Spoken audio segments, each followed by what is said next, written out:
दोस्तों, आज मैं फिर से आपके लिए एक नई और रोचक कहानी लेकर आई हूँ।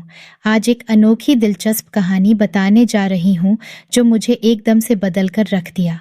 मैं उम्मीद करती हूँ कि यह कहानी आपको ज़रूर पसंद आएगी। मेरी अभी उम्र 25 साल की है। मैं दिखने में बहुत ही खूबसूरत लड़की हूँ। मैं इंजीनियरिंग कॉलेज में पढ़ती हूँ दोस्तों। मेरे गांव में मम्मी पापा के साथ ही बिताए तो सोच रही हूँ कि मैं कल पुणे चली जाऊँ। पर मेरी इच्छा भी बिल्कुल नहीं हो रही थी। पर लास्ट ईयर था तो जाना भी इम्पोर्टेंट था। मुझे पापा कितनी बार कह चुके हैं कि तुम्हारे लिए बहुत रिश्ते आ रहे हैं, शादी कर लो। लेकिन मैं सोचती हूँ ग्रेजुएशन पूरी हो गया कि फिर बाद में सोचूंगी। उसके बाद मुझे अपना करियर जॉब भी करना है। ये सब मैंने घर में बताया। ये सब करने के बाद ही शादी का डिसीजन लूंगी। मुझे पुणे जाना था तो मैंने बहुत सारी शॉपिंग की है। मैंने मम्मी पापा के लिए ढेर सारे कपड़े खरीदे और खुद के लिए भी लिए थे। और अब मैं पैकिंग में लगी हूँ। अगले दिन सुबह के 8 बजे की ट्रेन है जो सुबह करेक्ट टाइम पर आने वाली है। एक ओला कैब वाला है, उसको मैं पहचानती हूँ। मैंने उसे बोल दिया कि मेरी सुबह 8 बजे की ट्रेन है तो सुबह 5 बजे को मुझे स्टेशन छोड़ देना। उसने बोला, ठीक है मैडम। वैसे मेरे साथ में एक और लड़की रहती है। वह भी मेरे गांव से 10 किलोमीटर दूर दूसरे गांव में रहती है, लेकिन वह अगले हफ्ते आएगी। तो इसलिए मैं एक ही टिकट बुक करा ली थी ताकि मैं रिजर्वेशन में आराम से जा सकूं। फिर रात को मेरी मम्मी बता रही थी कि अगले महीने मामा के भांजी की शादी है तो वहां भी चलना है। इसीलिए मैं बहुत एक्साइटेड हूँ कि मामा के यहाँ भी घूमने जाएंगे। फिर अगले महीने भी मुझे गांव आना था। फिर हम सभी लोग सो गए। सुबह 5 बजते ही मैंने ओला वाले को फ़ोन लगाया। कहाँ हो भैया? वह बोला, बस 15 मिनट में पहुँच रहा हूँ। 10 मिनट में वह आया और मैंने अपना सारा सामान ओला में पैक किया और आधे घंटे में स्टेशन पहुँच गई।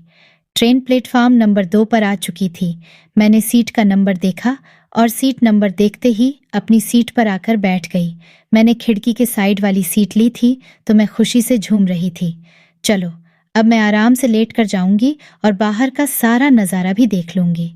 मेरे डिब्बे में ज़्यादा सभी आदमी ही थे, लेडीज़ बहुत कम थी। ट्रेन का टाइम हो गया था तो ट्रेन चल पड़ी। अभी ट्रेन की स्पीड कम ही थी तो एक छोटा स्टेशन पड़ा और ट्रेन वहां पर रुक गई। बाहर का मौसम भी मस्त था। फिर अचानक एक नौजवान डिब्बे में चढ़ा। कोई सीट खाली नहीं थी तो वह इधर उधर देखने लगा था। वह फिर मेरे सीट के साइड में खड़ा होकर यात्रा करने लगा।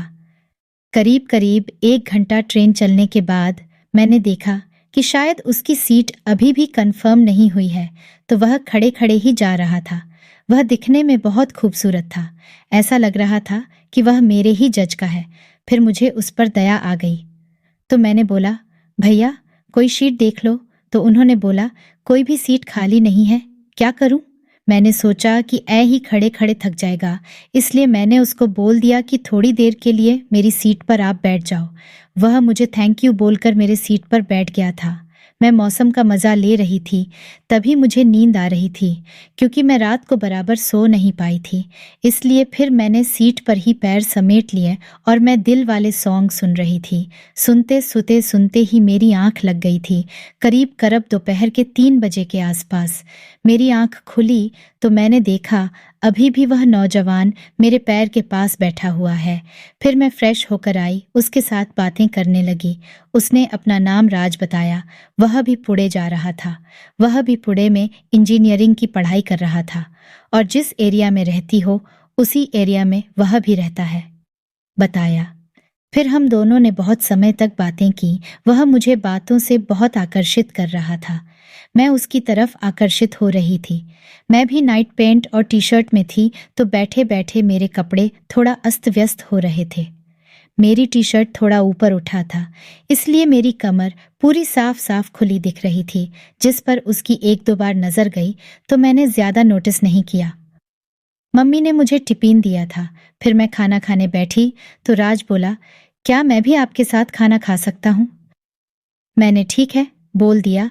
उसने टिफिन में गाजर का हलवा लाया था जो कि मुझे बहुत पसंद है। ऐसी में बोली तो मुझे उसने हलवा खाने दिया। उसने ने यह तक बोला कि ये गाजर का हलवा तुम खा लो। ये सब बोलने के बाद मैंने उसके आंखों में देखा। उसके आंखों में मुझे प्रेम दिख रहा था। फिर मैंने भी उसको अपना नाश्ता दिया। हम दोनों बहुत खुश होकर बातें कर रहे थे। हम दोनों बहुत बातें करने लगे थे। मैंने उसको कहा, मैं अभी 1 हफ्ते के लिए रूम पर अकेले ही हूँ, क्योंकि मेरी फ्रेंड 1 हफ्ते बाद आने वाली है। तो तुमको मुझसे कोई काम रहेगा तो मेरे रूम पर आ जाना।